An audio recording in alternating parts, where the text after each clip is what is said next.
Assalamualaikum warahmatullahi wabarakatuh. Saya Siti Farah Delina dengan NIM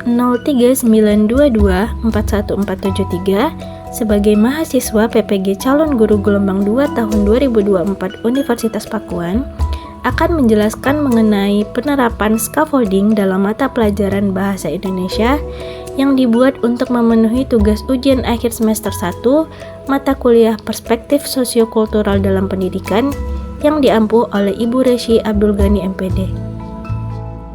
Selama kegiatan PPL 1, saya telah melakukan kampanye praktik baik berupa implementasi scaffolding.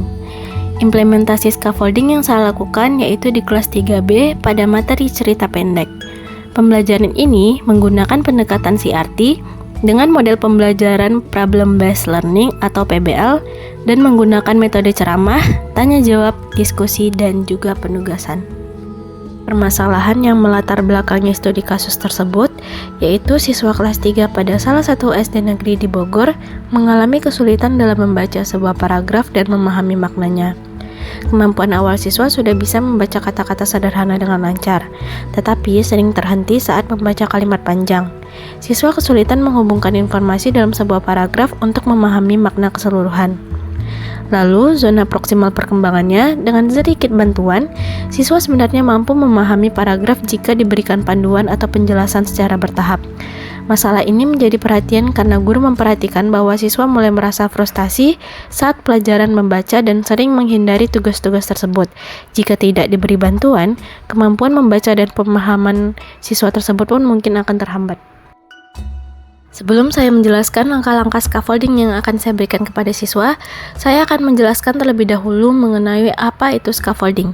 Scaffolding adalah suatu pendekatan dalam pembelajaran di mana guru memberikan dukungan sementara kepada siswa untuk membantu mereka mencapai pemahaman atau keterampilan yang belum mampu mereka kuasai secara mandiri. Nah, dukungan ini diberikan secara bertahap, kemudian dikurangi secara perlahan seiring dengan meningkatnya kemampuan siswa. Lalu, adapun tujuan dari scaffolding ini yaitu untuk membantu siswa mencapai pemahaman atau keterampilan yang belum mampu mereka lakukan secara mandiri dengan memberikan dukungan sementara. Nah, dukungan ini diberikan hingga siswa mampu menyelesaikan tugas atau memecahkan masalah secara mandiri. Ada Zone Proximal Development atau ZPD. Nah, ZPD ini atau biasa yang dikenal dengan zona proksimal perkembangan adalah jarak antara kemampuan yang dimiliki oleh siswa saat ini dengan kemampuan yang dapat dicapai dengan bantuan orang lain yang lebih kompeten, seperti guru, teman sebaya, ataupun orang dewasa.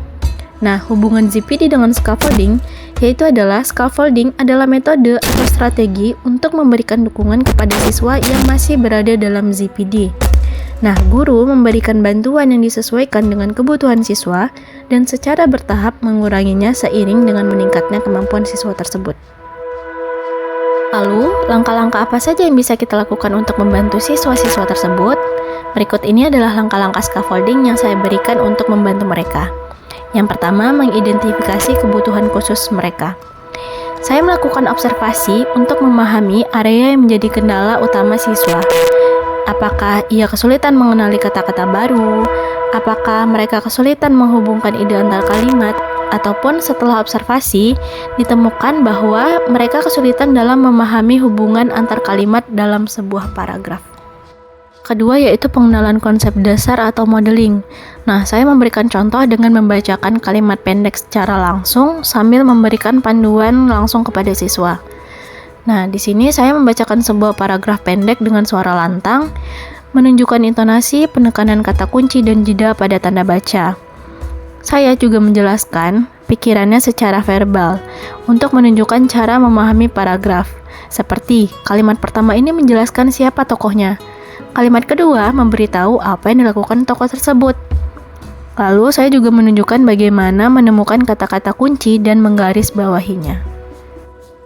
Langkah scaffolding selanjutnya yaitu membagi konsep kompleks menjadi langkah-langkah kecil atau disebut dengan simplification. Nah, maksudnya, guru membantu siswa memahami paragraf dengan memecah proses membaca menjadi tugas-tugas kecil yang lebih mudah dipahami.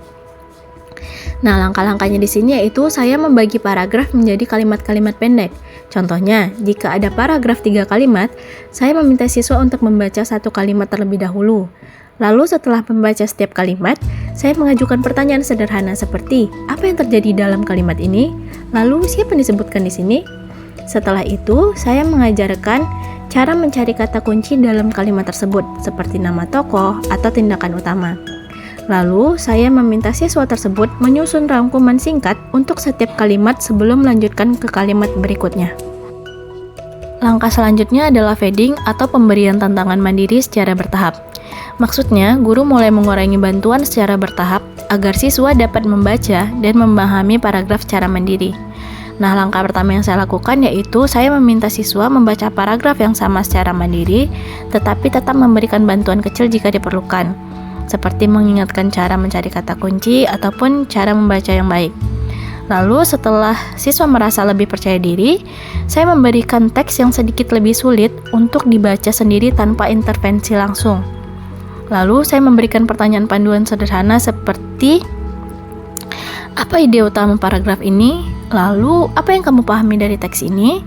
Setelah itu saya memberikan pujian atas usaha dan keberhasilan kecil untuk meningkatkan rasa percaya diri mereka. Lalu langkah terakhir ada assessment and feedback, yaitu maksudnya guru mengevaluasi sejauh mana kemampuan siswa telah berkembang dan memberikan umpan balik untuk memperbaiki kelemahannya. Nah, di sini saya meminta siswa untuk membacakan paragraf baru tanpa bantuan. Kemudian saya berikan tugas sederhana seperti ceritakan kembali isi paragraf ini dengan kata-katamu sendiri. Lalu saya juga memberikan umpan balik spesifik seperti, bagus, kamu sudah bisa menemukan ide utama di kalimat pertama. Lalu coba perhatikan lagi, apa yang dilakukan tokoh di kalimat kedua? Saya juga mengajak siswa untuk merefleksikan proses belajarnya dengan pertanyaan seperti, menurutmu bagian mana yang paling sulit? Lalu saya juga bertanya, apa yang bisa kamu lakukan jika menemui teks sulit lagi? Berdasarkan studi kasus yang sudah saya jabarkan tadi, maka dapat diambil kesimpulan bahwa melalui modeling, siswa dapat memperoleh gambaran tentang bagaimana cara membaca dengan pemahaman.